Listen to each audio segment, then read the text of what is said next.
As the Christians in Lalibela carved magnificent churches out of solid rock, the Blue Nile River has been carving this huge canyon through the highlands of Ethiopia, which the British named the Grand Canyon of Africa.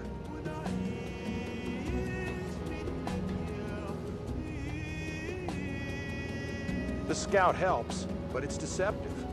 From the air, it's really easy to forget that it's the most dangerous river in Africa.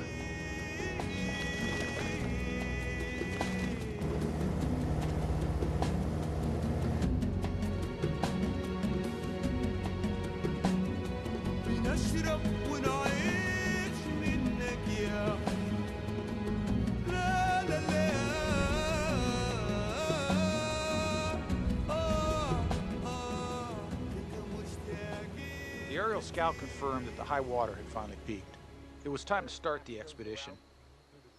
Gordon and I plan on being on the river for probably more than 4 months. This is Bahadar, and again, this is Lake Tana. This is where we'll be putting in. Here I was, leading the greenest bunch of river rookies that ever climbed into a raft. Keeping everyone on this expedition alive is my greatest responsibility. And then finally to Sissisat Falls. We will then go through this canyon, which has a lot of class 5 and 6 whitewater. Before we departed, Muhammad had a promise to keep. My grandfather is a farmer in Egypt. He gets 100% of his water from the Nile. I promised him when I go to the river source, I would bring him a vial of holy water. The Ethiopians treasure the Nile, just as we do in Egypt. As we head down the river, the whole team is pumped. Most of the wild rivers on every continent have already been run, but not the Blue Nile. This is one of the last great river expeditions left in the world.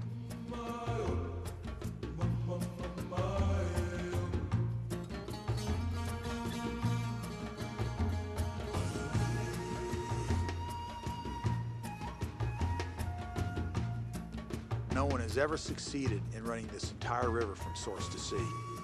All those who've tried it have either died or given up.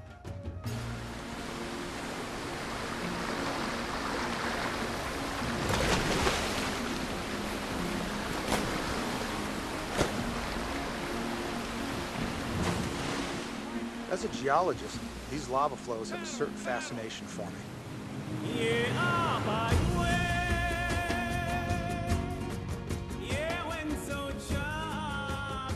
Lava flows like this one pinch the river together, forcing all the water through a narrow channel, creating huge rapids. But the volcanic rocks are as sharp as knives, and our rafts are made of fabric.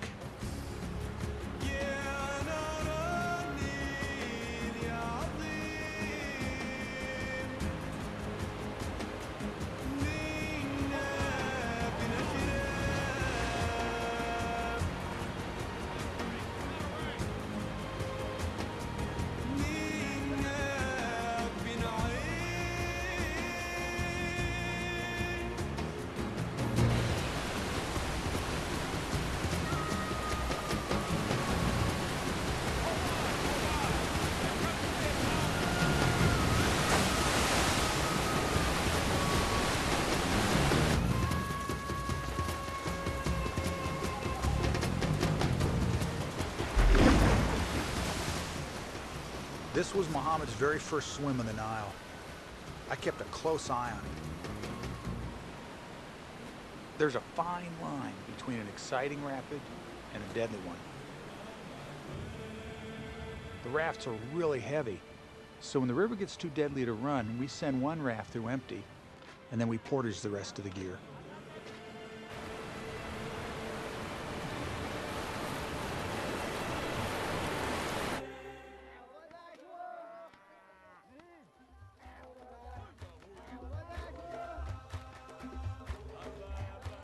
One sure way to get a laugh in Ethiopia is to carry a rubber raft on your head.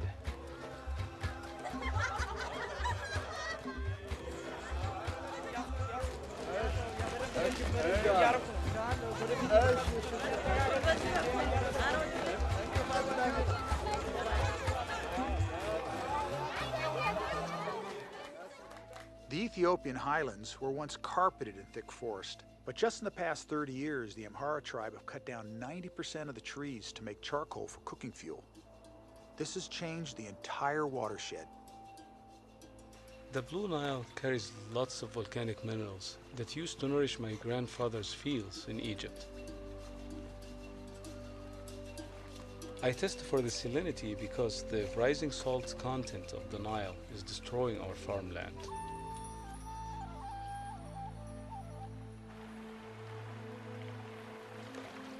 The river is accelerating, but the team won't really grasp the magnitude of this river's power until they set their eyes on one of the most magnificent sights in all of Africa, Tissisat Falls.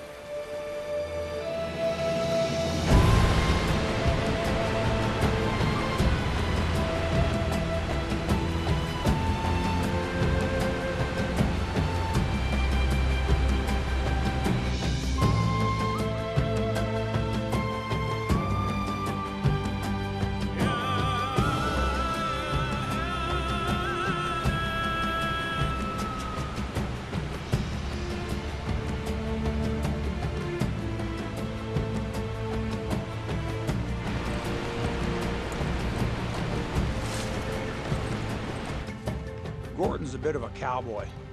He's got his own style of doing things. I told Pasquale I was going to run every inch of this river. Now he knows I'm serious.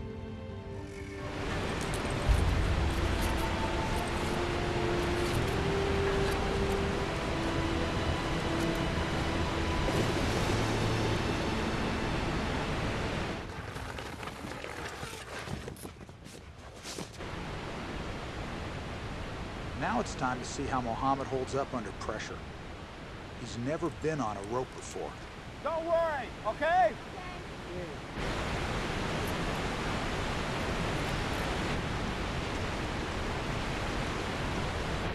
You're doing really well, Mohammed. Keep moving. I need to push Mohammed to get it over with fast. The less time he has to think about this, the better. A little further, a little further, a little further, Mohammed. A little further, come on. A little further. Okay. Saskia got tired of waiting for Mohammed to inch his way down, so I let her go ahead.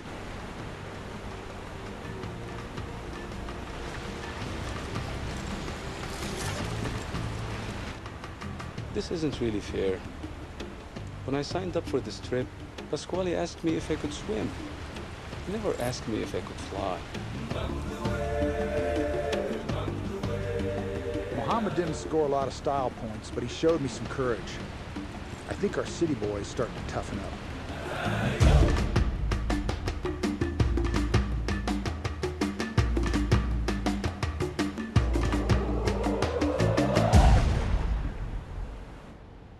I didn't come all this way just to collect water samples.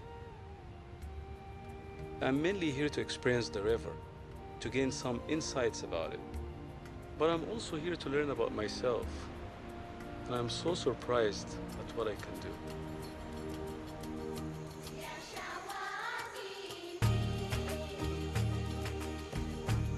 These people, the Amhara, hike a long way down to the river to tend their crops. But otherwise, they shun the river as a dangerous place. They're kept away by bandits and malaria.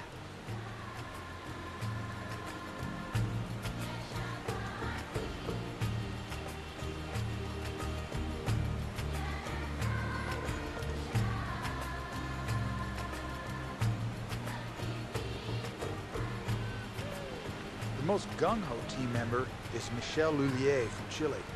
He's the team photographer.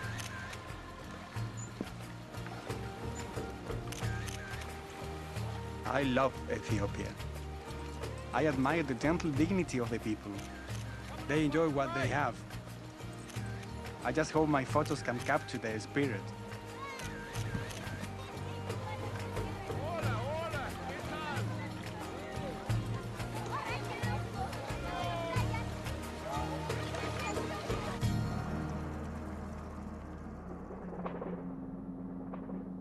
No wonder Christianity survived here. The mountains kept invaders out. This is not exactly a gentle land. I admire efficient predators, except when they're contemplating having me for lunch. The most dangerous croc in the world is the Nile crocodile. They swim 12 miles an hour and eat more people in Africa than all other animals combined. So we were floating